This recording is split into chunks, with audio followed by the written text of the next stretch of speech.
So what is a triad? Well, let's just pick a note. Let's start with C, and let's work up the C major scale. While we go, we're going to assign a number to each of the notes in the scale.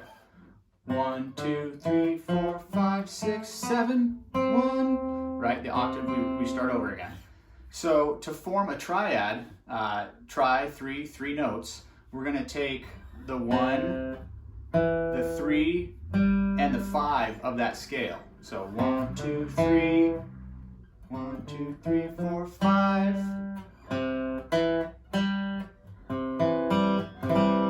And that's a C major triad. What about minor? Well, let's start with the minor scale. We're going to do the same thing. We're just going to take the 1, the 3, and the 5. 2, 3, 4, 5. We have the minor triad. And why do we care about this? Why do we care about triads? Well, triads are essentially, they're the basis, they're the building block for all of chord structure in music. Everything we want to do as we get more advanced with 7th chords, with 11th chords, augmented, diminished, you name it, the basis for all that is triads. So if we can master what makes a major and a minor triad, we're well on our way to being able to dive into chord structure, if that makes sense. So to kind of lay this out even a little bit better, I'm going to switch to a piano and really dive into the relationship between those notes, why that 1 and that 3 and that 5 are important.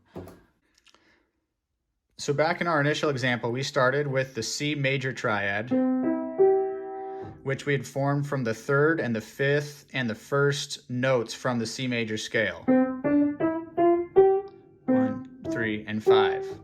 And if we look a little bit closer into the relationship between those notes, let's look at that 1 and that 3. Those notes are 2 full steps apart. What makes them a full step is we're splitting the little black key. So that's a full step. That's another full step. That's a full step. That's just a half step. So the relationship between our 3rd and our 5th is just 1.5 steps, whereas the relationship between our 1 and our 3 is a full 2 steps. For a minor triad, it's actually flipped. So let's take a look at that. Right? That's the first 5 notes of our minor scale. We take the 1, the 3, and the 5. Our minor triad.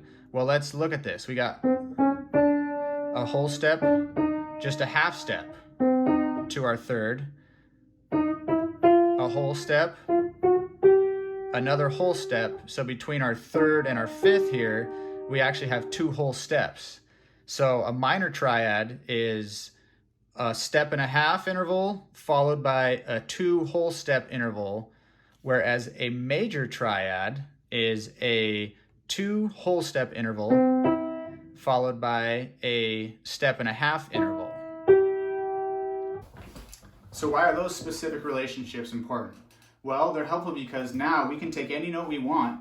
We know if we go up 2 whole steps and then another 1.5 steps above that, we have a major triad.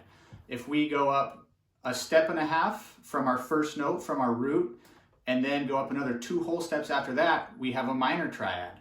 So on a guitar, what that's going to look like, if we think about a guitar like a piano, on a piano, if you were just to go up a half step every time, you'd be playing all the black keys.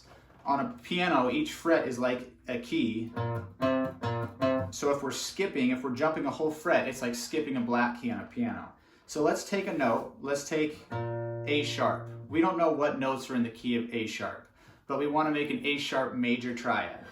We go up 2 whole steps, and then we go up that 1.5 steps. Once again, I'm going up a full step, and then just a half step.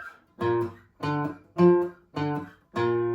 we have an A major triad. We can do the same thing. Let's make an A sharp major triad. Let's make an A minor triad. Start with our new root, A. We know we have to go up a whole step and a half step for that for our second note of that triad. whole step jump, half step. And then from there we have to go up a whole 2 full steps. And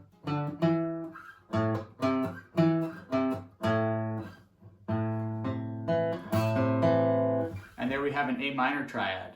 So for your homework for this, take your instrument, doesn't matter if it's a saxophone, a piano, a guitar, just pick a note on there and go up 2 whole steps, another step and a half, make those major triads. Then take the same notes, go up a step and a half, and then another 2 whole steps, make your minor triads. Do this, really internalize it, and you'll be well on your way to having a great foundation to start building more complex chords.